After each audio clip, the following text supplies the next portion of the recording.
Martedì 8 gennaio, buongiorno Sicilia con Michele Cucuzza e con Emanuela Corsi, buongiorno. Oggi incontreremo lo scultore Orazio Coco, racconteremo la storia di Gaetano, il piccolo Gaetano, capotreno per un giorno, e poi sarà con noi Lelo Analfino, che è il direttore artistico del Parco Archeologico di Siracusa. Ma prima di tutto un'occhiata al tempo, perché c'è un'allerta gialla nella nostra regione e da 36 ore siamo alle prese con pioggia, forte vento e mareggiate, naturalmente in modo sparso, non dappertutto e non sempre. Ci sono stati alcuni danni, a Siracusa in particolare una nave da crociera è stata danneggiata, invece sul traghetto che collega Messina con Salerno alcuni autoarticolati e camion si sono adagiati su un fianco a bordo della nave, naturalmente a causa del mare forte oltre che del vento. Ma adesso dobbiamo parlare degli incendi estivi. Come sapete il Ministero guidato da Musumeci ha negato lo stato di emergenza nazionale, protesta della regione, divampano le polemiche. Schifani ha detto questo non è lo stato in cui mi riconosco. Intanto lo scontro istituzionale Roma-Palermo rischia di spaccare il centrodestra. Vediamo. Roma nega lo stato di emergenza nazionale, Palermo insorge e divampa la polemica, ancor più infuocata degli incendi che l'estate scorsa hanno messo in ginocchio la Sicilia, causando 6 morti e danni per oltre 150 milioni di euro. Uno schiaffo che apre un nuovo fronte di scontro nella maggioranza di centrodestra. A rigettare la richiesta presentata dal governatore forzista Renato Schifani e ad innescare la miccia sarebbe stato proprio il Dipartimento Nazionale di Protezione Civile, che fa capo al Ministero guidato da Nello Musumeci. Oltre al danno, la beffa. Ha tuonato Michele Catanzaro, capogruppo del PD all'Ars. Centinaia di aziende e famiglie danneggiate dagli incendi non otterranno alcun indennizzo, ma quel che è il peggio, il presidente della regione assiste in silenzio all'ennesimo schiaffo del governo Meloni alla Sicilia. E non si è fatta attendere la replica di Schifani, uno Stato che nega ai cittadini il risarcimento di un danno di pubblico dominio subito per colpe o eventi altrui e lo fa sulla base di cavilli procedurali non applicati prima, non è lo Stato in cui mi riconosco. Contrasteremo, prosegue Schifani, questo ingiusto provvedimento in ogni sede amministrativa, giudiziaria, istituzionale e politica. Ma assicuro ai siciliani danneggiati dagli incendi che se lo Stato centrale li vorrà abbandonare non lo farà la regione da me guidata, perché la tutela della collettività di un popolo e la sua tenuta sociale costituiscono un principio sacro e irrinunciabile. Il presidente della regione ha annunciato che convocherà per domani una seduta straordinaria della giunta di governo. E mercoledì a Roma è previsto un incontro tra i direttori dei dipartimenti della protezione civile nazionale e regionale per cercare di trovare una soluzione. Ad annunciarlo è lo stesso ministro Nello Musumeci, che a sua volta scarica le colpe alla regione. I due direttori, Fabrizio Curcio e Salvo Cocina, già da agosto si confrontano sul tema, ma senza trovare un'intesa, ha detto Musumeci. Questo per una carenza di documentazione da parte della regione. Diverso invece il discorso sulle altre calamità. Solo nel 2023 all'isola sono state destinate da Roma risorse per 94 milioni di euro. Il difetto sta nella relativa norma del Codice di Protezione Civile, che va rivista assieme ad altri adeguamenti. Ci stiamo lavorando, conclude, e presto la cambieremo. Raid in un ospedale di Palermo. A Villa Sofia c'è stata un'incursione notturna, un uomo ha devastato il reparto di radiologia, i macchinari erano stati acquistati con i fondi del PNRR ed è l'ultimo episodio di una serie sconcertante di danneggiamenti negli ospedali. Ennesimo raid vandalico ai danni di uno degli ospedali di Palermo, questa volta ad essere preso di mira il reparto di radiologia dell'ospedale Villa Sofia del capoluogo, dove un uomo è entrato e ha messo tutto a soqquadro, danneggiando i monitor della nuova TAC acquistata grazie ai fondi del PNRR e che doveva entrare in funzione proprio in questi giorni e che a causa dei danni non potrà essere utilizzata. In tutte le stanze, come si vede, ci sono monitor per terra, frigoriferi con medicinali aperti, attrezzatura danneggiata e lasciata sul pavimento. Non si tratta della prima incursione notturna. 2 mesi fa qualcuno era entrato negli spogliatoi del personale dell'unità di radiodiagnostica di Villa Sofia, forzando la porta di accesso per poi rubare quello che ha trovato. Nei giorni scorsi, invece, all'ospedale civico i ladri hanno portato via doni natalizi per i piccoli pazienti, 10 tablet regalati dalla Samot, un monitor portatile donato dall'associazione La Carezza di Vicky e Giorgia, alcune bilance pesapersone e non solo. Sul duplice femminicidio di Naro, l'autopsia ha confermato la morte atroce delle due donne su cui si è accanita la furia del 24enne, un connazionale ubriaco che voleva imporre a entrambe un rapporto sessuale. Vediamo. Uccise per aver rifiutato di avere rapporti sessuali con lui, assassinate al culmine di aggressioni fisiche e tentati stupri in una notte dell'orrore, figlia dei fumi dell'alcol, ma certamente non soltanto di quelli. L'assassino infatti ha cercato di coprire le proprie tracce, ha chiesto di mentire per lui per procurarsi un alibi, ma la comunità romena gli ha detto di no e ha collaborato alle indagini. Sono particolari agghiaccianti quelli che emergono dalla ricostruzione del duplice omicidio di Naro in provincia di Agrigento, confermata anche dalle autopsie che mostrano lesioni multiple a dimostrazione del fatto che le donne sono state letteralmente massacrate. Omar Edgard Nedelkov, 24 anni, la sera fra il 4 e il 5 gennaio era a cena insieme con un amico a casa di Delia Zarniscu. I tre hanno bevuto, ma quando il giovane ha tentato di aggredire sessualmente la donna, questo l'ha messo alla porta insieme all'amico. È qui che scatta la follia. Durante la cena Delia aveva parlato della sua amica separata da poco e rimasta sola a casa. Nedelkov se lo ricorda. Viene ripreso dalle telecamere mentre va a casa di Maria Rus, accompagnato dall'amico che però davanti al portone saluta e se ne va. Maria Rus sarà la sua prima vittima, l'aggredisce sessualmente, poi la uccide e la dà alle fiamme.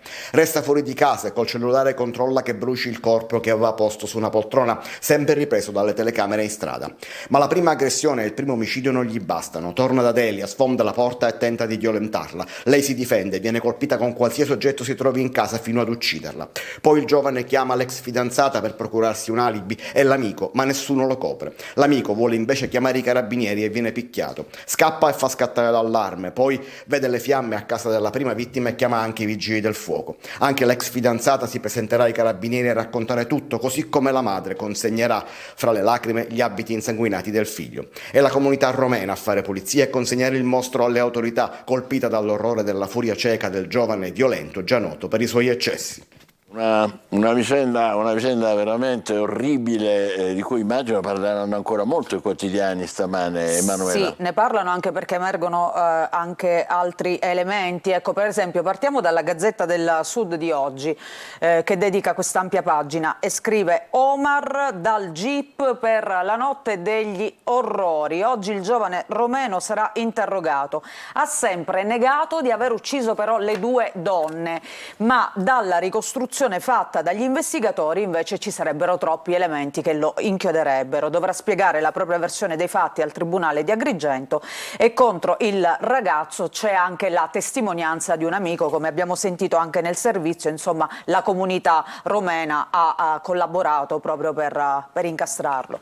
E qui lo vediamo in questa foto, il presunto assassino e le due vittime. Nella foto appunto il 24enne romeno Omar, accusato di aver trucidato Maria Rus di 54 anni e Delia Zarniscu di 58 anni. E poi ci sono delle polemiche. Intanto qui vediamo la figlia di Maria Rus ha chiesto di portare la salma della madre in Romania e il sindaco che si scusa e dice le mie parole fraintese, perché il sindaco appunto di Naro, la Brandara, aveva pubblicato un post, ora ha pubblicato un post per chiarire le sue dichiarazioni a caldo del duplice omicidio che sarebbero state fraintese e strumentalizzate. Lei aveva detto in un primo momento queste donne vivevano al di sopra delle righe, in maniera, insomma, una vita fatta di eccessi. E lei dice adesso: quando ho definito sopra le righe la vita delle due vittime non intendevo che se la siano cercata, ne stavo esprimendo un giudizio morale. Al contrario, intendevo dire che ogni donna deve poter scegliere come vivere senza che questa scelta diventi un attenuante o una causa di ferocia di uomini violenti e assassini. Ha corretto, diciamo, il tiro, perché effettivamente Ha fatto un po' retromarcia, questa è un po' assolutamente sì, anche la perché verità. lei è una donna, credo, quindi Sì, insomma sì. fa ancora più strano, effetto, insomma, sì. effetto. E purtroppo restiamo su questa pagina, Michele, perché ieri è stata un'altra giornata di casi di violenza sulle donne proprio in Sicilia. A Niscemi, per esempio, botte e colpi di legno alla coniuge. È stato arrestato un uomo che tra l'altro credeva di aver ucciso la moglie, invece lei si è salvata. A Catania, siamo nel catanese, a Biancavilla, umilia la moglie davanti ai figli e lei impedisce di vedere i familiari. Il giovane di Catania ai domiciliari con il braccialetto elettronico. Tra l'altro la donna veniva anche abusata sessualmente dal marito. E poi ad Avola minaccia e aggredisce invece la compagna ed è stato allontanato da casa. L'uomo è originario del Marocco. Questa insomma una giornata. Un quadro veramente fosco. Molto fosco tutto quello che è accaduto ieri purtroppo nella nostra regione, ma intanto andiamo a vedere gli altri fatti. Partiamo dal Giornale di Sicilia. Il tema di oggi è chiaramente questo scontro tra Regione e Roma. Schifani tuona contro Roma, si infiamma lo scontro col ministro Musumeci che prova a mediare dalla regione, documentazione carente ma cercheremo una soluzione. Queste le parole di Musumeci e Schifani che ha incassato il no agli aiuti dal governo appunto per i danni procurati dagli incendi, ha convocato la giunta per fare fronte comune e dice non mi riconosco in uno Stato così, imbarazzo di Fratelli d'Italia. Ci sono le reazioni politiche, le opposizioni, da luglio solo chiacchiere e promesse. Il PD una discriminazione contro l'isola in aggiunta alle precedenti. Il Movimento 5 Stelle no allo scaricabarile. Queste appunto le reazioni per quanto riguarda questa mancata erogazione di fondi. Andiamo a vedere la Sicilia. E qui vediamo colpa di Stato. La protezione civile nega i fondi dell'emergenza sugli incendi estivi in Sicilia, bufera su Musumeci, Schifani, non mi riconosco appunto in questo Stato, Nello e Renato, storia di una staffetta incompiuta, i risvolti sul centrodestra alla regione. Tra poco vedremo l'approfondimento, ma intanto vediamo sempre sulla prima pagina le altre notizie. Intanto le europee, Tajani che dice o tutti o nessuno. Il centrodestra, dopo le dichiarazioni della Premier che vorrebbe che si candidassero tutti i leader appunto del centrodestra alle prossime europee, tensioni sulle candidature. Poi vediamo anche un incontro atteso, un incontro televisivo, una sfida tra Meloni e Schlein. Arrivano le regole Agcom non oltre 60 giorni dalle elezioni, quindi c'è fermento per preparare questo scontro televisivo, tra l'altro per la prima volta tra due donne nel nostro paese. E a proposito di Meloni si torna a parlare del deputato di Fratelli d'Italia Pozzolo. Due testimoni lo inchiodano, a sparare è stato Pozzolo, oggi Del Mastro atteso dai PM. Ricordiamo la vicenda è legata al colpo di pistola che è stato sparato per la festa di Capodanno. Altre notizie, ancora violenza a Palermo, gli rubano la bici e lo accoltellano. E ancora il calcio, il Catania, una batosta a Crotone che perde 3-0. Questa era la prima pagina, ma intanto andiamo a vedere il tema di oggi centrale, gli incendi, niente fondi da Musumeci e Schifani a muso duro con Roma. La protezione civile, dicevamo, nega lo stato di emergenza nazionale, il governatore non mi riconosco in questo stato, le opposizioni Sicilia tradita e intanto il ministro dice mercoledì ci sarà un altro vertice. E poi il retroscena in quest'articolo di Barresi, Nello e Renato, una guerra fredda tra rancori covati e ipocrisie, una staffetta incompiuta, così la definisce. Lo sfogo del governatore, ci considera degli abusivi, non ha ancora accettato che alla regione non c'è più lui. Insomma, sono anche parole pesanti, che hanno un peso chiaramente poi sul piano squisitamente politico.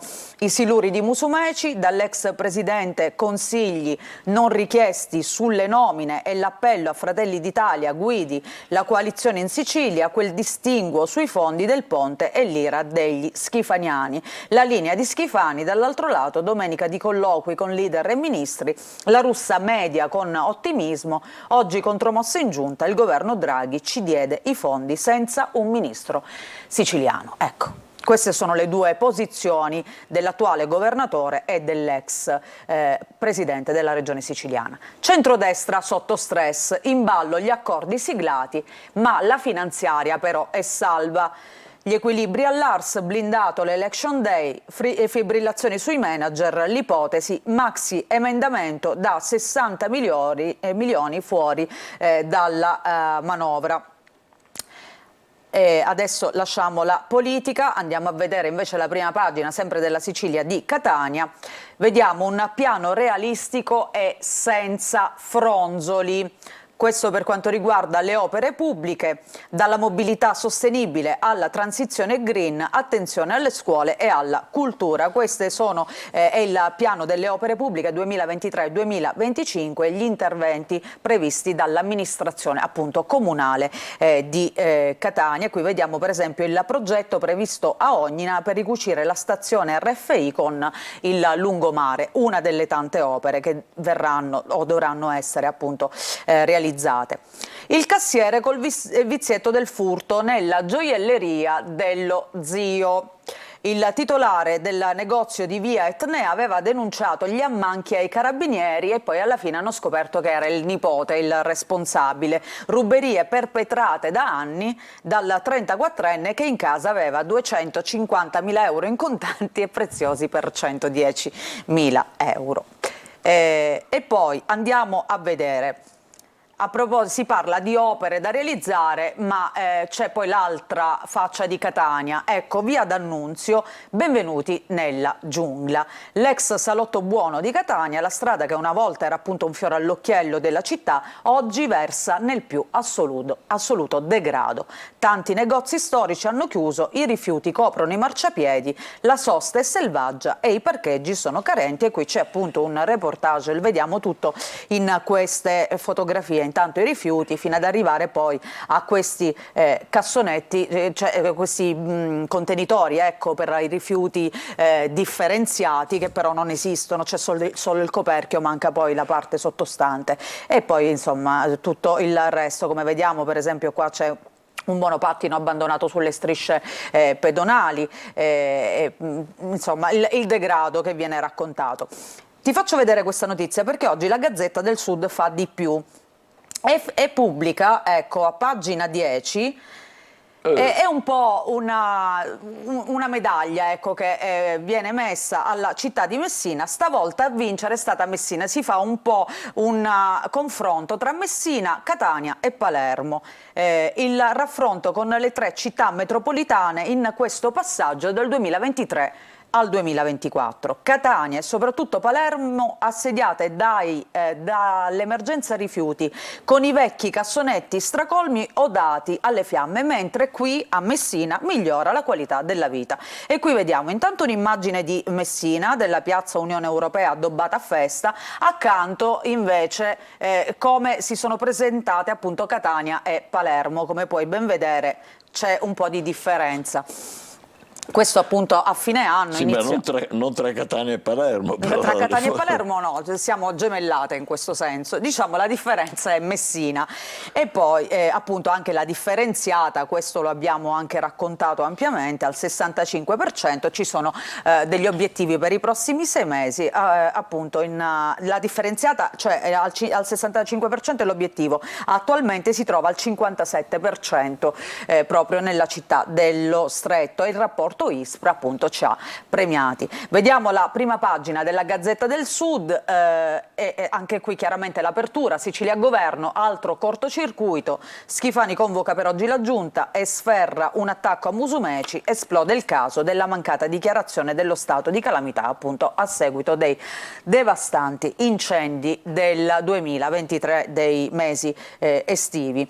Vediamo ancora qualche altra notizia, questa fotonotizia: mare in tempesta, tir si ribaltano sulla Cartour, sulla rotta notturna tra Messina e Salerno. Questo è uno degli effetti del maltempo che c'è stato in questi giorni, con forti venti e anche mare in tempesta. Poi sì. Abbiamo qualche altro minuto? Vediamo, sì, no, sì. Temo che siamo arrivati. Siamo arrivati. Dai, c'è un'ultima cosa e chiudiamo. E allora vediamo a Messina, ecco, per quanto riguarda il nuovo sistema idrico integrato, nessuna offerta degli operatori per rilevare la quota dei privati. E poi ti faccio vedere, a proposito di acqua, sui Nebrodi, Cesarò nella morsa della crisi idrica, appello alla Regione, comune ricco di sorgenti, investimenti, che deve fronteggiare però una crisi idrica. La sindaca chiede aiuto appunto all'esecutivo regionale. Ci fermiamo qui con la rassegna stampa regionale, tra poco gli altri quotidiani con la nostra Emanuela. State con noi, buongiorno Sicilia.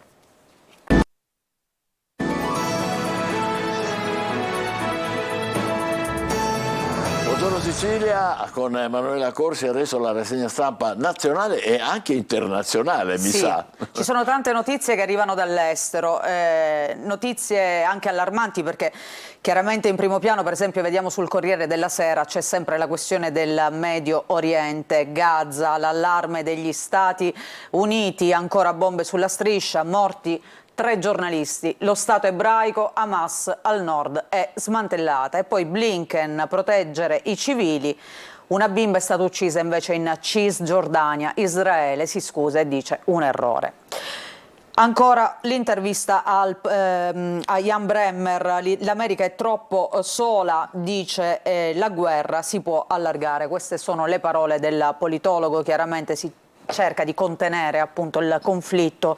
E poi invece per quanto riguarda il presidente Joe Biden, ancora sotto attacco della destra, Austin operato è un caso, Austin sarebbe il capo del Pentagono, la destra appunto attacca Biden.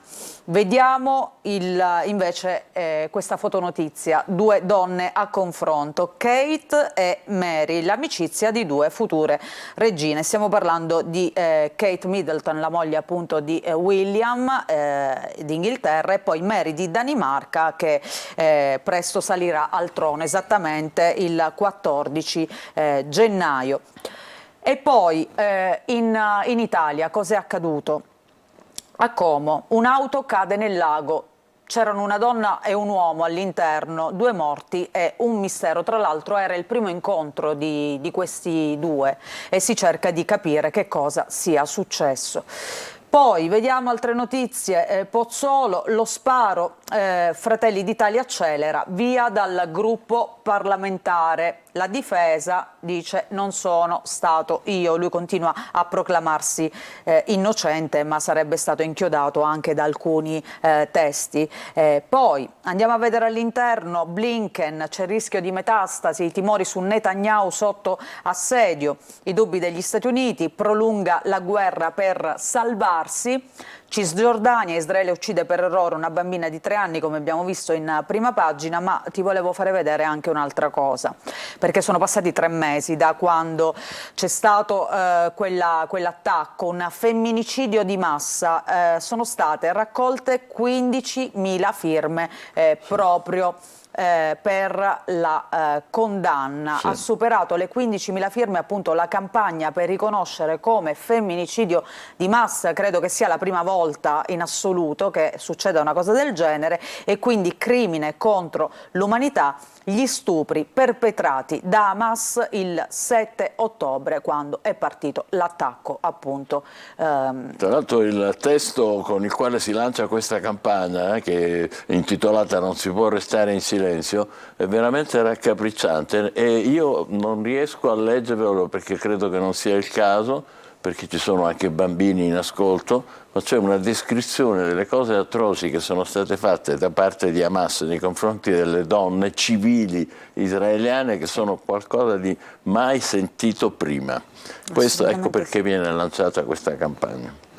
E poi vediamo invece sul fronte della guerra cosa sta accadendo, il bilancio appunto, dicevamo 3 mesi di guerra, tanti focolai esplosivi, ma l'America è sola, scrive il Corriere, nel fermare l'incendio. Sono le parole del politologo Jan Bremmer, troppi attori hanno interesse invece ad acuire lo scontro, secondo il suo punto di vista. Come spesso fa il Corriere della Sera, mette delle cartine anche per fare capire cosa sta accadendo.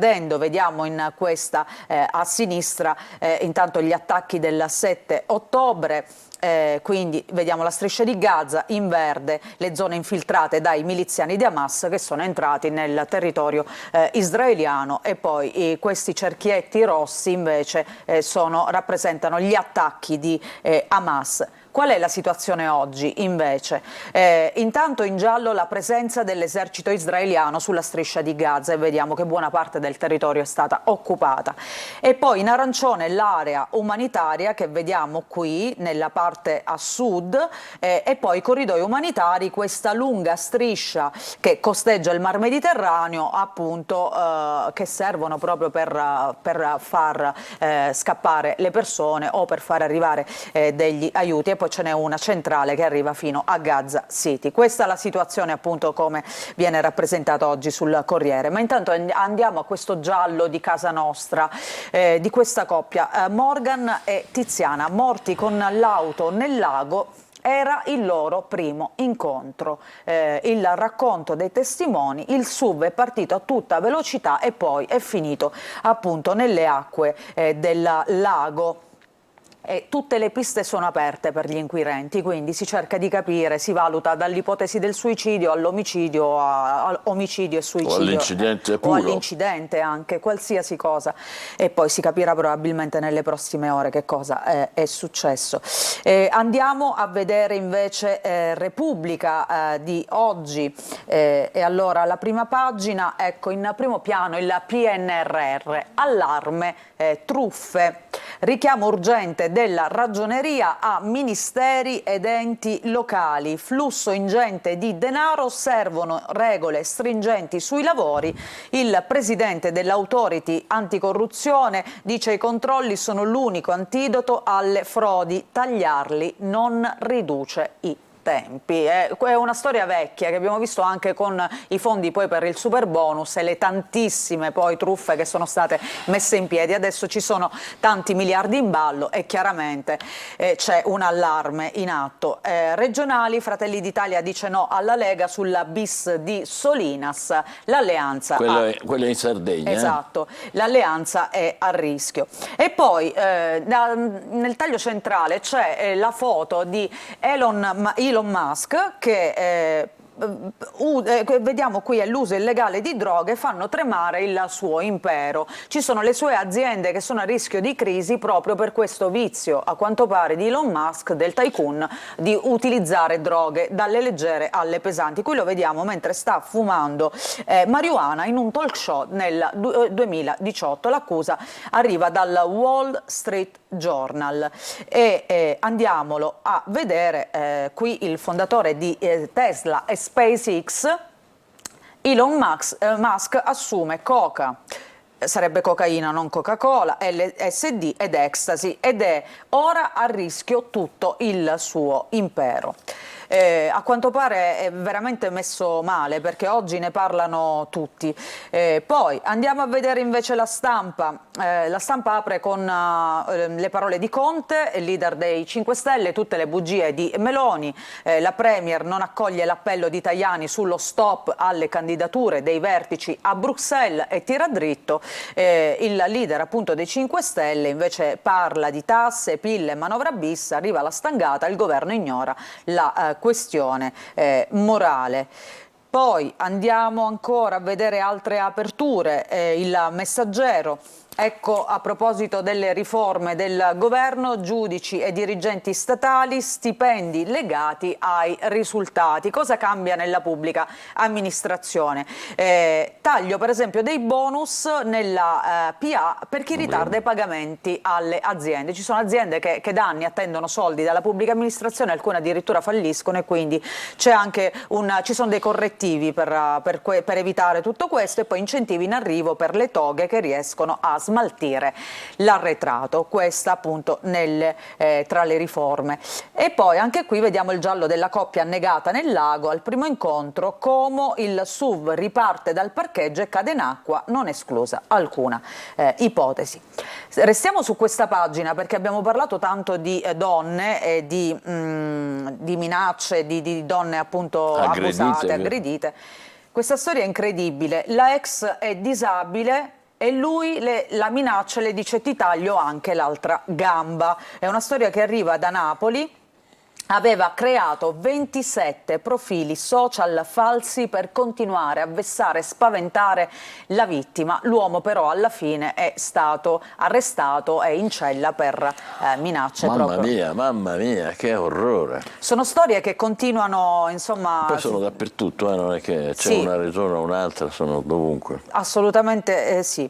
Vediamo invece il giornale Libero, perché aprono con lo stesso tema, cioè con le parole della Meloni, che, perché tutti si sono interrogati quando la Meloni durante la conferenza stampa insomma parlava di chi voleva le carte, ecco, e quindi il giornale scrive le carte dei mestatori, dalle inchieste flop del Fatto e Report ai post politici del giudice che valuterà degni per i suoi attacchi al governo, quindi la Corte dei Conti, gli attacchi della Corte dei Conti al governo, e qui si parla del giudice che valuterà appunto degni. Il comportamento di questo Degni. Sì, ma che il giudice che sarebbe sempre, secondo il giornale, anche vicino, questo magistrato della Corte dei Conti, vicino comunque ai grillini. Andiamo a vedere Libero, anche qui i nostri tecnici, la Corte del col vizietto, rispuntano vecchi tweet di insulti politici di un giudice contabile, e questo dovrebbe sentenziare sul collega che attacca appunto il governo. Ti faccio vedere anche questa fotonotizia, Amadeus, che nei giorni scorsi ha detto basta politica a Sanremo, e Libero scrive Massaviano, Rula e Fedez li ha invitati lui. Se abbiamo ancora un'ultima notizia, possiamo vedere Il Tempo che scrive Elli stai serena. È una citazione ormai diventata famosa. Come no? Segretaria per caso, alla leader PD già in difficoltà, scoppia anche la grana Renzi. Gianni lo vuole a Firenze, lei no. E poi c'è questa sfida in TV con Meloni, quindi dalla sfida in TV con Meloni alle europee fino alle regionali, Schlein rischia il posto, scrive Il Tempo. Da quando guida il partito non ha mai vinto un'elezione, un altro flop sarebbe fatale. Questo naturalmente credo sia anche un auspicio del Tempo, non solo una notizia. Ci fermiamo qui per la rassegna stampa, grazie Emanuela. Adesso diamo un'occhiata al tempo. Oggi molto importante vedere che c'è sopra la nostra destra, perché abbiamo sentito notizie sono un po' incerte. Ma il tempo e poi un promo, dai, e più mi ospiti poi. Guarda. Bentrovati da Clara Ventura di Trebi Meteo. Nella giornata di lunedì alternanza tra sole e nubi sul medio-alto versante tirrenico e regioni del nord, in un contesto che si manterrà variabile. Tempo a tratti instabile sul medio Adriatico sud e sulle due isole maggiori. In Sicilia infatti avremo piogge sparse nell'arco della giornata, con temporali localmente intensi sul litorale meridionale, specie nella prima parte del giorno. Attenzione ai venti che saranno sostenuti, con possibili mareggiate lungo le coste esposte e con temperature massime che non andranno oltre i 13-14 gradi. Tempo a tratti instabile anche nella giornata di martedì, in particolar modo nella prima parte del giorno saranno possibili dei fenomeni sul versante tirrenico, ma anche sul versante occidentale. Sul resto del territorio nubi sparse alternate a delle schiarite, il tutto con temperature massime che localmente tenderanno anche a prendere qualche grado. Con questo è tutto, maggiori dettagli sull'app di Trebi Meteo. Abbiamo tagliato le verdure e le abbiamo messe qua. Fai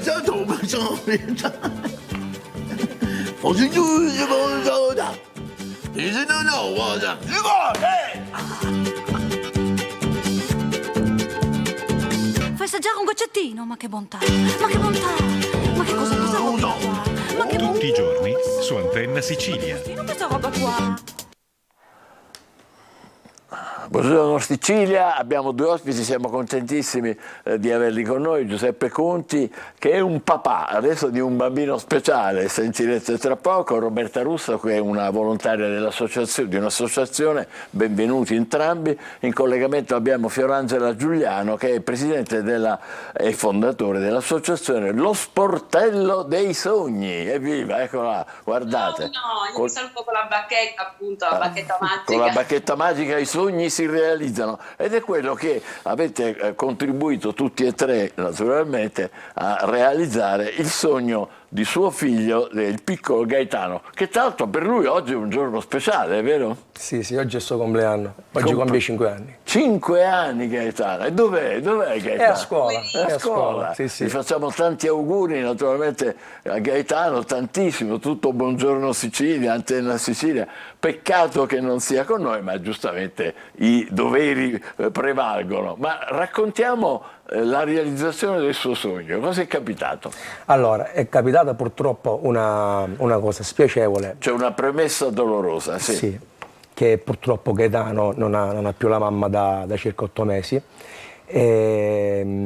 Gaetano ama tantissimo andare alla stazione, guardare i treni in transito, era una cosa che abbiamo sempre fatto, sia tutti e tre insieme che lui con la mamma. E quindi ho ben pensato di rivolgermi a Fiorangela, perché sapevo, insomma, che si occupasse, avesse questo interesse a rendere felici, a dedicare una giornata, insomma, a persone che ne hanno particolarmente bisogno. E quindi ho pensato di chiederle se era possibile, insomma, regalare a Gaetano una cosa del genere. E cosa avete fatto? Io ho contattato lo Sportello dei Sogni scrivendogli una piccola Gaetano lettera. Che fa col berretto da capotreno qui, che sta salendo su terra. Che giorno siamo? Dove siamo? Qua siamo alla stazione di Catania. Ci hanno accolto, insomma, in stazione con cartelloni, insomma, con palloncini. Questo recentemente? Sì, qualche giorno fa, giorno 4. Giorno 4. E così avete fatto realizzare il sogno del piccolo Gaetano, che era quello di diventare capotreno. Un capotreno per un giorno, sì. Ma fantastico, guardate, anche col contributo naturalmente delle ferrovie. Sì, che si sono messi subito a disposizione, insomma, sono stati anche molto amorevoli verso Gaetano, sono dedicati interamente a lui. L'hanno fatto sentire veramente importante. È un giorno straordinario per lui. Abbiamo detto trasformata quindi una vicenda estremamente dolorosa, perché non solo per lei perdere la sua signora, ma per il bambino perdere la mamma è una cosa terribile, ma siete riusciti a trasformare tutto questo in un momento di gioia molti mesi dopo, alcuni mesi dopo naturalmente, e quindi lui, vedete come al comando lì cerca di individuare quali sono i tasti giusti, i bottoni giusti. Roberta, lei che ruolo ha avuto in tutta questa vicenda? Allora, io sono una volontaria dell'associazione, sono una Chiappasogni. Chiappasogni? Sì, io conosco Giuseppe, conosco il bimbo e conosco anche Fiorangela, quindi li ho messo un po' in contatto, conoscendo anche il sogno del piccolo Gaetano, e quindi ho fatto un po' da tramite per realizzare appunto questo meraviglioso sogno. Ma poi lei è andata quel giorno in stazione? Certo. E com'è certo. stato? È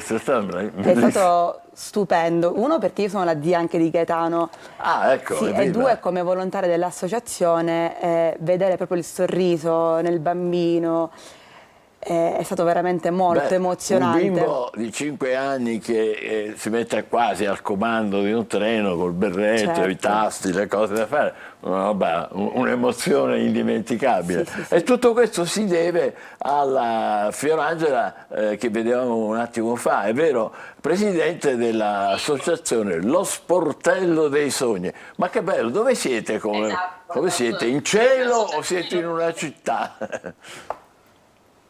Guarda, davvero, piano tra le nuvole. Senza tra le nuvole. Ma Sportello dei Sogni è un'organizzazione di volontariato che si occupa di realizzare i desideri del cuore dei pazienti oncologici dai 3 ai 99 anni. Il progetto pilota nasce dalla città di Salerno, ma in realtà noi operiamo in tutta Italia. Stavolta destinazione Sogni, direi binario Sogni a Catania, dove appunto abbiamo accolto la richiesta di papà Giuseppe per realizzare il desiderio del suo bambino, ovviamente dedicato alla sua dolce mamma. Ed è stata una giornata indimenticabile, abbiamo contattato Trenitalia, Regione Sicilia. E l'abbiamo appena sentita, raccontata e rivocata. Sono stati meravigliosi anche perché alla fine della giornata hanno regalato a Gaetano il tesserino da capotreno, quindi da macchinista junior, quindi anche una giornata indimenticabile, perché noi Lo scopo di realizzare i desideri del cuore è quello è uno scopo terapeutico, donare quel benessere psicologico che aiuta i pazienti o comunque le persone che hanno vissuto un dramma a superarlo con un ulteriore emozione. aiuto psicologico. Giusto, grazie infinite. Rientriamo in studio perché il collegamento è un po' complicato. Si dedicherà ai treni, Gaetano, guiderà un treno davvero? Me lo auguro. Me lo auguro. Me lo spero. Ha espresso questo desiderio, vero? Sì. Lui Sì. raccontato... Questo insieme ad altri ha più passioni, però a 5 anni si possono avere tutte le passioni di questo mondo, ma queste qua realizzate in questo modo così bello, così concreto, davvero complimenti. È stata una cosa fantastica. Sì. Anche perché adesso lui ha la patente, cioè lui ha proprio la patente del tesserino per guidare il treno. C'è anche una paletta per fermare i treni. La paletta, il fischietto, il cappello, la cravatta, è proprio una borsa per la torcia.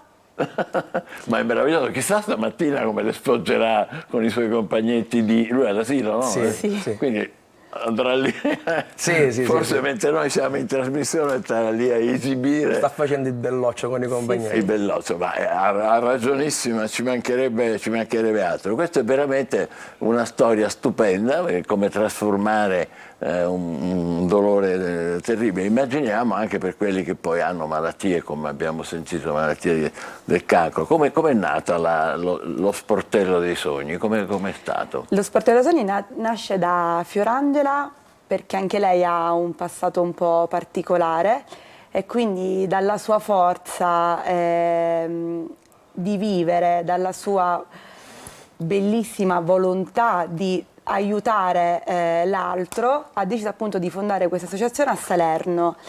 Fiore è una persona stupenda, sia dentro che fuori.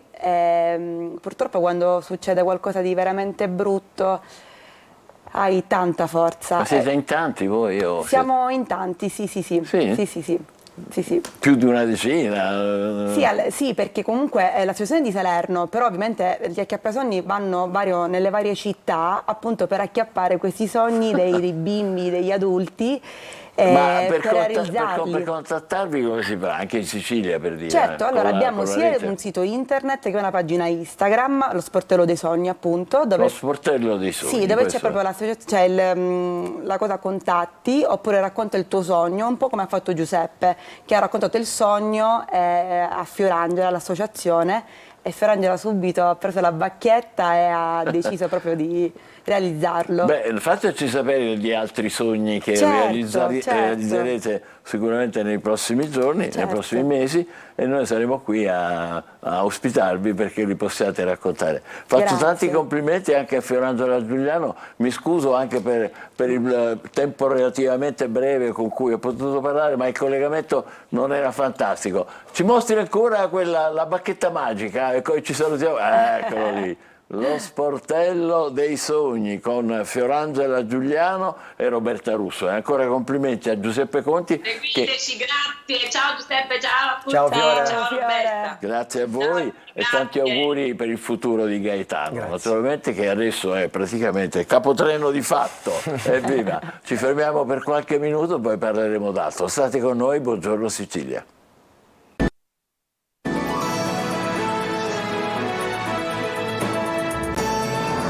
Abbiamo con noi un ospite speciale, uno scultore catanese, si chiama Orazio Coco, benvenuto. Lui fa tante sculture, una delle quali è una scultura itinerante, bellissima, che ricorda un po', non so se avete presente il famoso esercito di terracotta dei cinesi. Lui ha realizzato l'esercito della speranza. Che vuol dire?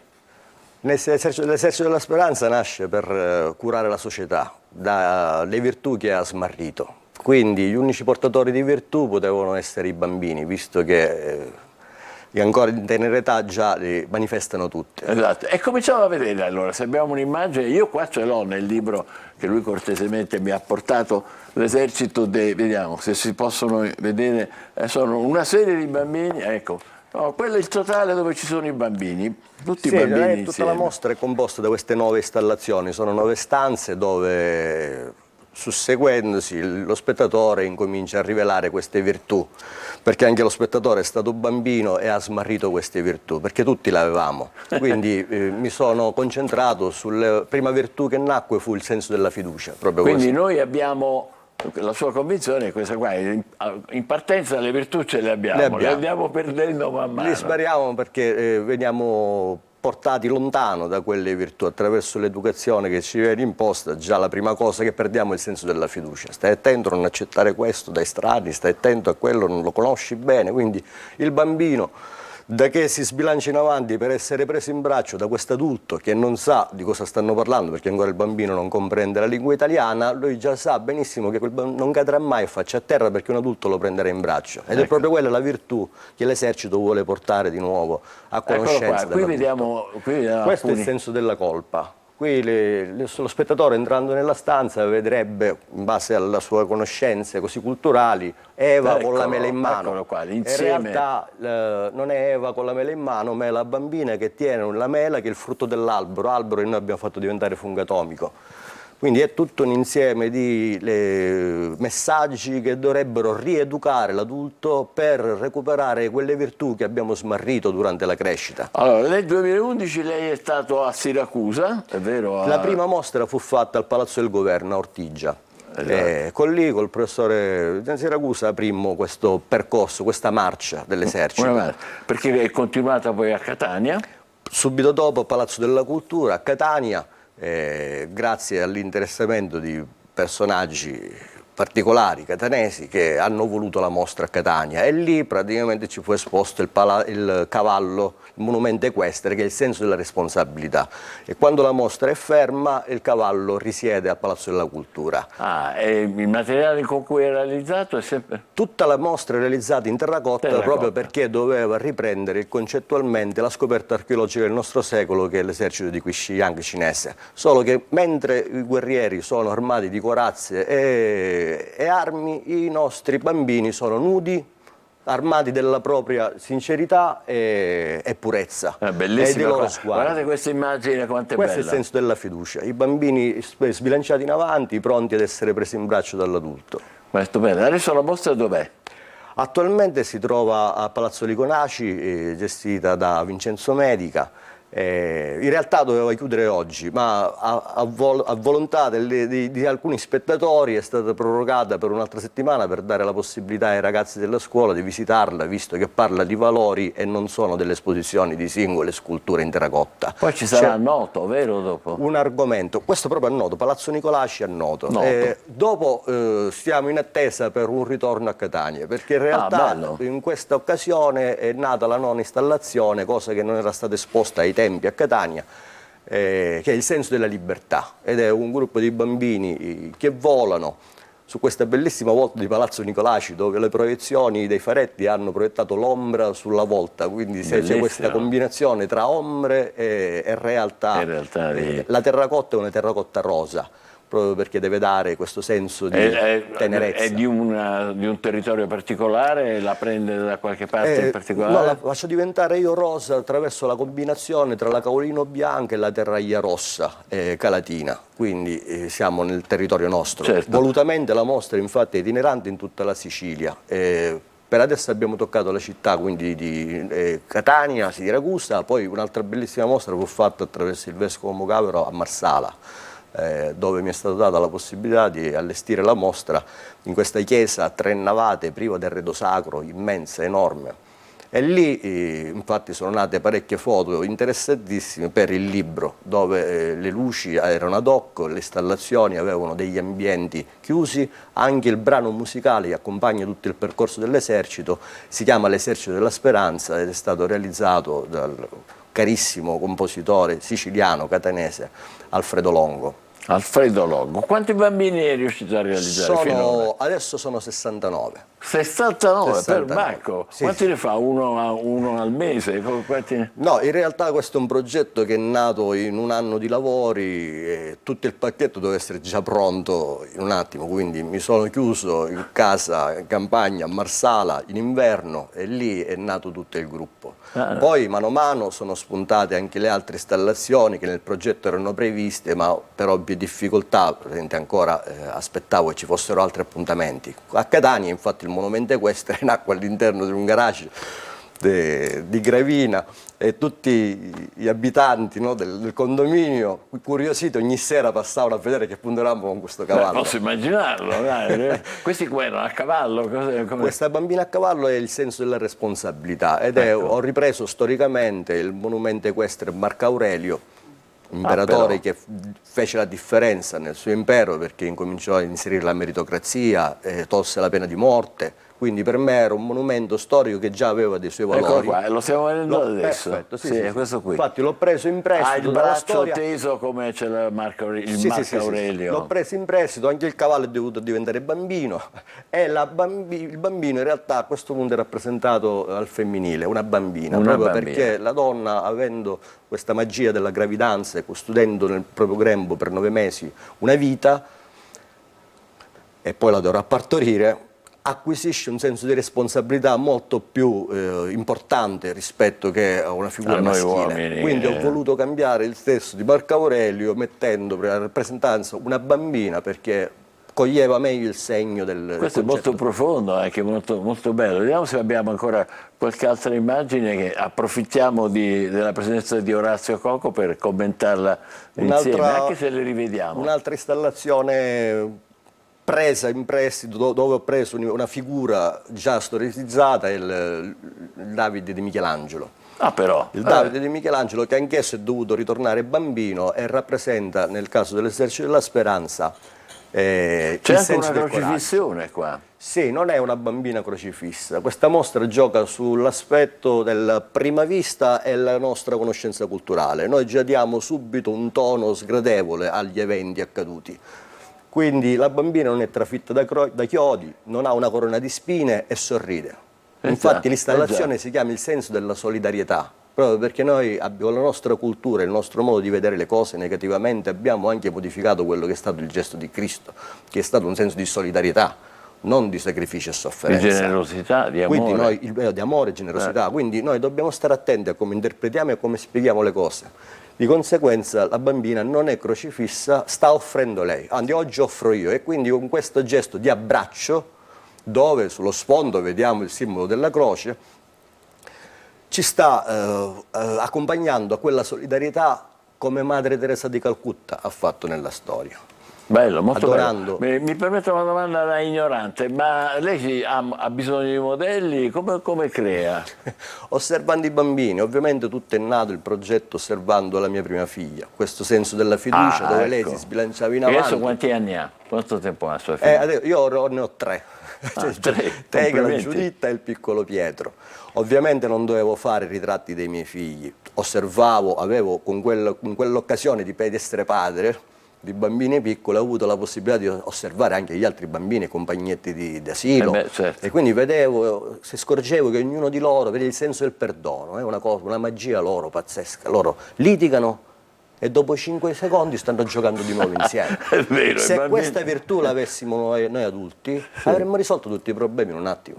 Il senso della fiducia. Poi perdiamo questo senso di... Immediatamente, appena incominciamo a parlare e conosciamo l'ABC e capiamo quali sono i valori che ci vogliono dare come dottrina, perdiamo tutti quei valori. Il primo è il senso della fiducia, il secondo poi il perdono. E questi due valori adesso attualmente sarebbero veramente importanti da acquisirli. Ha perfettamente ragione, complimenti anche per il senso che vuole dare alle sue sculture, alle sue opere. Orazio Coco, adesso dove possiamo andare a vedere questa mostra? Attualmente siamo riusciti ad ottenere un'altra settimana di proroga a Palazzo Nicolaci a Noto, ai bassi del Palazzo Nicolaci. Tra l'altro evento che in questa settimana di festività ha avuto un grande riscontro, perché ci sono stati professori universitari, psicologi che hanno voluto intrattenere i ragazzi all'interno delle sale per parlare. Vedete? Fino al 7 gennaio. Sì, questo qua è proprio il manifesto. Però in realtà dura ancora qualche giorno. Questa è una parte della mostra, però in questa occasione è stata presentata l'ultima installazione, che sono questi bambini volanti. Ah, ora sono volanti? Perché? C'è un'installazione con il senso della libertà. Il senso della libertà. È più liberi di così? Proprio la libertà di poter decidere ed essere quello che si vuole senza nessun giudizio. Oggi ancora di più.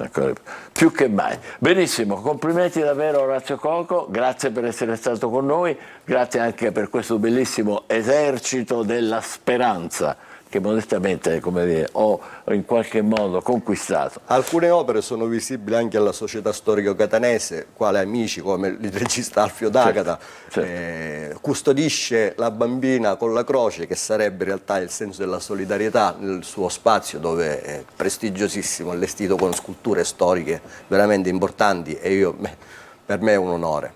È un privilegio averla avuto ospite qua in questo studio. Orazio Coco, sculture dei bambini meravigliose e piene anche di senso. Grazie ancora, andate a Noto a vederla e intanto facciamo una breve pausa e poi parleremo invece di Siracusa. Ci spostiamo a Siracusa. State con noi, buongiorno Sicilia.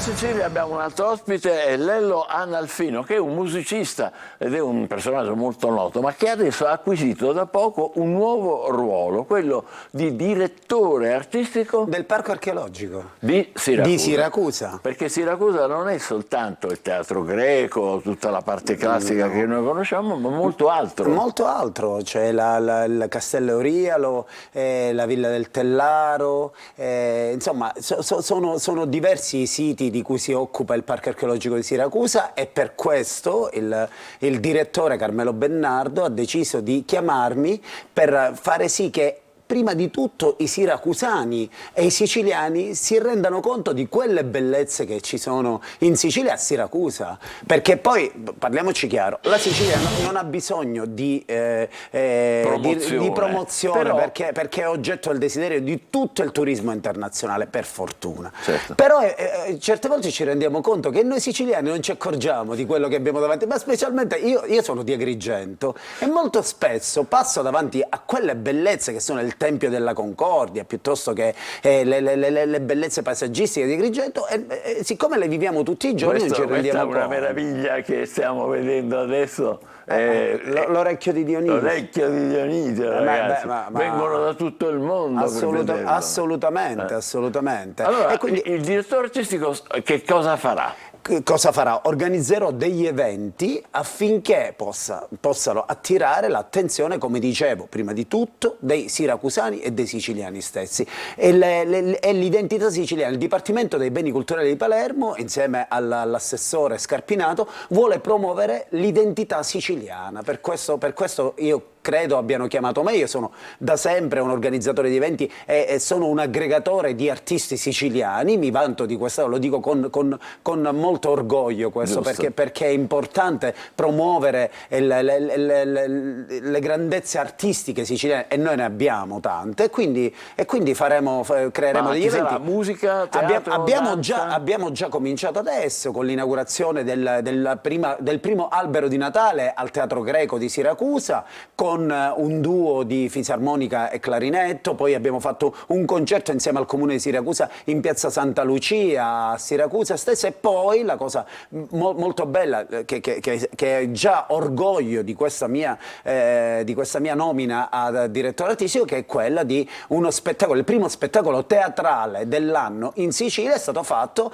nelle grotte del Ninfeo da un'idea di Pietrangelo Buttafuoco. Abbiamo realizzato questo spettacolo insieme a Salvo Pipero, che si intitola Stolfo Cirano e le Lune. Ne abbiamo parlato, abbiamo parlato al TG Sicilia. Ecco, mi fa molto piacere. Un evento importante, poi c'era Buttafuoco, Pipero, tutti i personaggi conosciutissimi come lei, peraltro. Grazie. Ma sa, io vivo in questa terra, lavoro in questa terra, e la cosa più importante per me è fare sì che chiunque venga da fuori si renda conto di quanto i siciliani non siano lo stereotipo della coppola e del baffetto, ma sia gente di dignità, che è veramente fiera è uno stereotipo ormai superato. Assolutamente sì. Da tempo. Sì. Quindi ci sarà anche danza, teatro? Danza, teatro.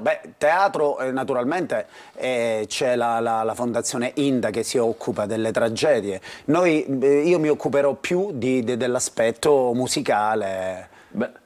C'è qualche anticipazione? Beh, allora, una cosa importante della quale ci siamo resi conto insieme al direttore è che i ragazzi delle scuole del Siracusano non conoscono i musei, il Museo Paolo Orsi, il Museo Cappellani di Palazzo Lacrede, e quindi faremo degli eventi affinché i ragazzi delle scuole possano venire a rendersi conto di quelle meraviglie che ci sono a Siracusa. Infatti faremo questa iniziativa che si chiama Alza la testa, questa meraviglia ti appartiene, perché che bello, alza la testa perché tutto il giorno stiamo così davanti a questo cellulare e non ci rendiamo conto di quello che abbiamo intorno. Quindi cerchiamo di stuzzicare l'appetito culturale dei più giovani. Ma qua già ho letto che ci saranno delle sorprese, perché Gianalfino è il personaggio delle sorprese, ho letto nella scheda che mi hanno preparato gli autori. È vero questo?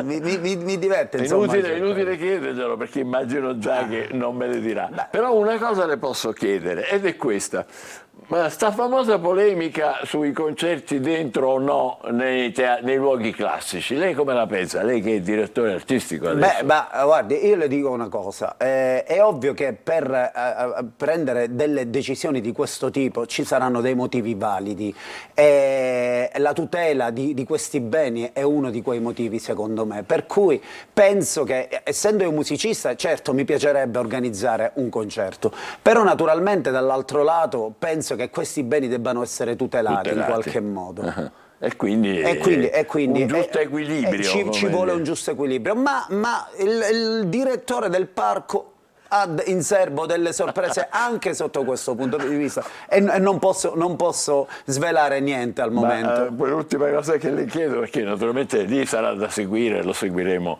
con Buongiorno Sicilia, con il telegiornale, le vostre iniziative, perché Siracusa è veramente meravigliosa in tutto.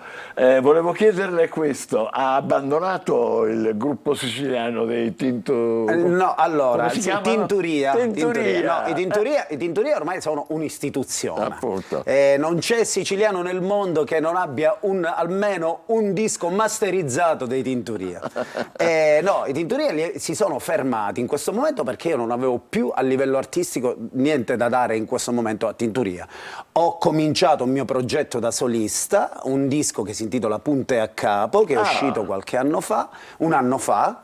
Ma i Tinturia sono sempre al mio fianco, la band è sempre al mio fianco, sono sempre lì a darmi dei consigli, a suonare con me, a fare delle cose. Non siamo la classica band che a un certo punto sono stufi e poi quindi la manifestazione centrale si chiamerà il Parco per la Città. Il Parco per la Città. Perché è così? È così, perché il parco incontra la città. Incontra la città. È bellissimo. Quindi Lello Analfino, un musicista di grande cultura, di grande ricchezza e apertura, che adesso è diventato da pochissimo direttore artistico, e quindi creerà una serie di manifestazioni di musica, di teatro, di danza e anche di riflessioni, leggiamo, che quindi possono servire per i giovani dentro la Siracusa classica che tutti noi apprezziamo e ammiriamo da sempre. Complimenti. Grazie mille. E buon lavoro. Ci faccia sapere quando ci saranno le prossime iniziative, che noi naturalmente le seguiremo. Grazie mille. Magari verrete di persona, perché è importante. Verremo a vederle e filmeremo. Okay. Grazie ancora, buon lavoro. A voi, grazie. Direttore artistico del Parco Archeologico di Siracusa, Lello Analfino. Facciamo una breve pausa,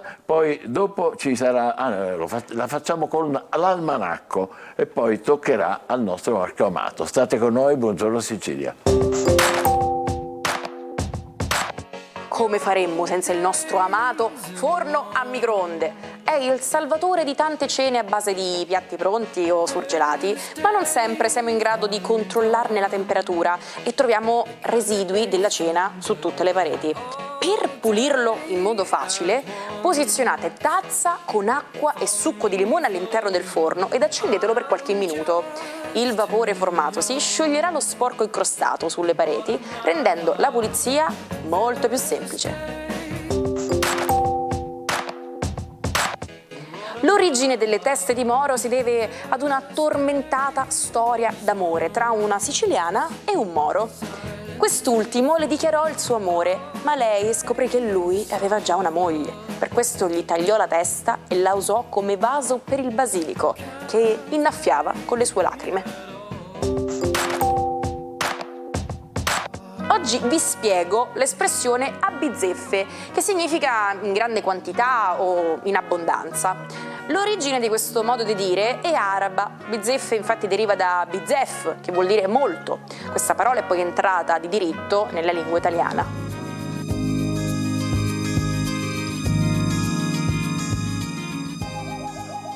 Rientriamo in diretta, buongiorno Sicilia, con Emanuela. Hai ancora una notizia per noi? Sì, 2 velocissime. Allora, intanto, non so se è un caso, Michele, perché tu sei qui con noi al TG Sicilia, ma stai combinando? No, dai. Fuga di spettatori dai telegiornali, la crisi più nera è per il TG1 e il TG2. La notizia è vera. Per quello che non è vero, perché i nostri ascolti sono ottimi, quindi non vorrei che abbiamo grattato via qualcosa a qualcuno.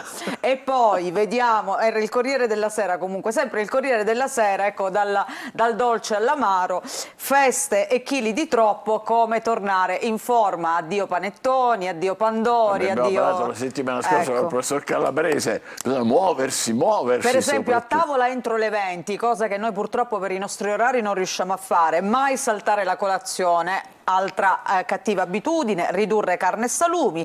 Per quanto riguarda pranzo e cena, mai ridurre totalmente i carboidrati. Ora si usano tanto le proteine, però insomma una dieta equilibrata è sempre il consiglio migliore.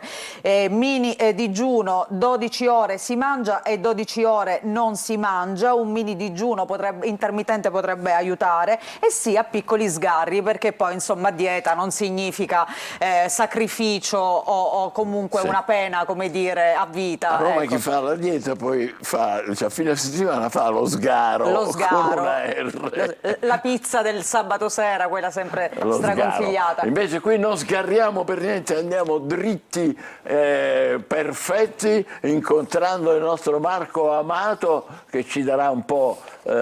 Aspetta, ma questa tazzina floreale è bellissima. Ciao Marco. Buongiorno. È bellissima, Noi attendevamo il nostro caffè, però non c'è arrivato niente. Ti invidiamo molto, Marco, perché tu ti spari un caffè a mattina, mentre noi niente, nada de nada. Come stai? Che ci racconti? Non solo un caffè, ma sono anche pieno di dolci e di sgarri, perché mi hanno riempito di regali, di cioccolati, di dolci buonissimi. Giusto. Infatti oggi, siccome io non demordo, visto che non ho problemi di linea, quindi continuo a mangiare forsennatamente tutto quello che mi capita a dire che mi piace, ho deciso di mettere sotto i riflettori delle stelle un programma che mi piace moltissimo, che seguo e di cui sono anche un po' vittima, perché dovete sapere che io ho moltissimi amici chef e mi piace tanto cucinare per i miei amici, e quindi a volte mi sento un po' osservato dai miei ospiti, che io ribadisco sempre vi invito a mangiare, non a cucinare. E quindi oggi volevo parlare di MasterChef. Ho voluto dare un programma di grande successo, un format assolutamente grandissimo successo, di grande curiosità. È diventato una tendenza, una moda, il format di origine americana, assolutamente attecchito in Italia, proprio perché gli italiani cuciniamo meglio, insomma, no? E quindi ho voluto indagare un po' di più sulle costellazioni di Bruno Barbieri, Giorgio Locatelli e Antonino Cannavacciuolo. Ebbene, mi è molto incuriosito il fatto che sia Locatelli che Cannavacciuolo sono due arieti che però si presentano in una maniera un po' diversa. L'ariete è un capo, è diretto, è assolutamente schietto e molto d'impatto, e sono caratteristiche che hanno sia Locatelli che Cannavacciuolo.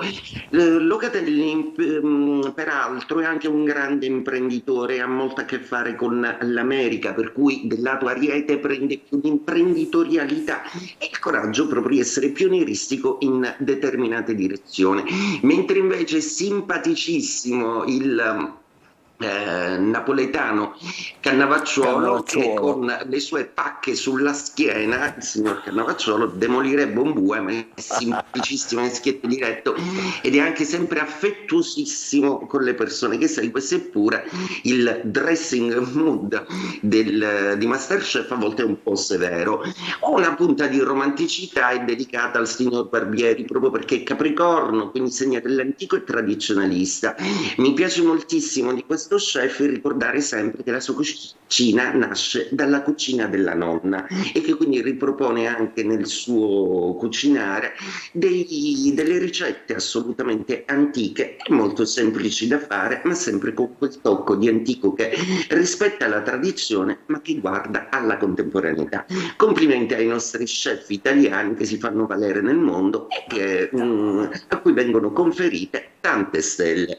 E a proposito di stelle, iniziamo questa settimana con una bella luna che si aggancia a Venere. È una luna sagittariana, quindi istintuale, romantica ma morbida, un istinto protettivo di cui chiaramente godono più i segni di fuoco, quindi Ariete, Leone e Sagittario.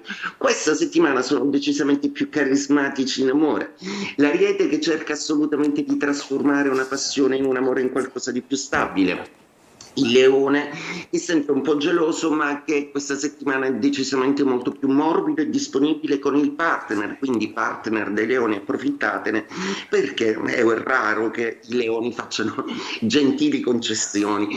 Sagittario invece gode a pieno titolo di questa presenza di Luna e Venere nel suo segno per un ultimo passaggio, perché tra poco tutti i pianeti migreranno in Capricorno. E anche il Capricorno è un segno zodiacale molto ben messo in questo periodo, proprio perché i pianeti cominciano a transitare nel suo cielo, quindi bene per i segni di terra, che hanno dei progetti un po' più forti, importanti, come il Toro nel lavoro, la Vergine nell'ordinare tutta la sua vita, e il Capricorno con quella idea assolutamente magnifica di pensare in grande e di prendersi responsabilità di tutti e di essere un bravissimo stratega.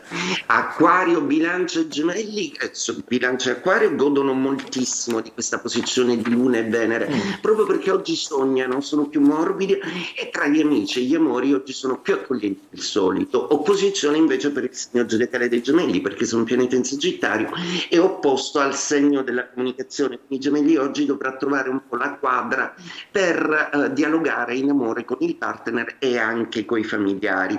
E per ultimi i segni d'acqua, lo Scorpione ha una Venere di seconda casa, quindi una Venere che porta soldini e degli effetti che danno soddisfazioni oggettive. Benissimo pure per i pesci, su cui questa Venere interviene in una maniera stimolante, anche se oggi i pesci non saranno troppo disponibili perché sono subissati da impegni prioritari. E chiudo con il Cancro, segno romantico e sognatore per eccellenza, quello della Luna. La Luna oggi è congiunta a Venere, anche se distante dai vostri gradi, rimanete sempre il caldo abbraccio, dove per chiunque è dolce naufragare. E con la mia Prince Albert molto romantica vi saluto e vi auguro buona giornata e buon inizio settimana. Ma ciao buona Sicilia. giornata a te, buon caffè soprattutto e grazie per i tuoi preziosi consigli delle stelle. Adesso facciamo un salto indietro nel passato, andiamo all'8 gennaio del 1877, al grido di guerra, è un buon giorno per morire. Cavallo pazzo guida per l'ultima volta, guardate l'immagine che la rappresenta, i suoi guerrieri Sioux all'attacco della cavalleria degli Stati Uniti. La battaglia si conclude con una sconfitta dei nativi americani che saranno costretti purtroppo a rinunciare alle loro terre. Da una guerra a un tentativo di pace, l'8 gennaio 1918 il presidente statunitense Woodrow Wilson annuncia i suoi 14 punti per l'epilogo della prima guerra mondiale. Wilson intendeva promuovere una pace senza vincitori e sarà premiato con il Nobel appunto proprio per la pace l'anno successivo. L'8 gennaio 1962 invece viene esposta per la prima volta in America la Gioconda, il capolavoro di Leonardo da Vinci. Sono 2000 le persone che si recano la sera stessa al National Gallery of Art di Washington per ammirare il famoso dipinto prestito del Louvre di Parigi. Tra questi ci sono anche John Fitzgerald Kennedy e la First Lady Jacqueline Kennedy. Restiamo in America l'8 gennaio del 1964, eccolo qua, lo vedete, Lyndon Johnson, presidente degli Stati Uniti, dichiara guerra alla povertà.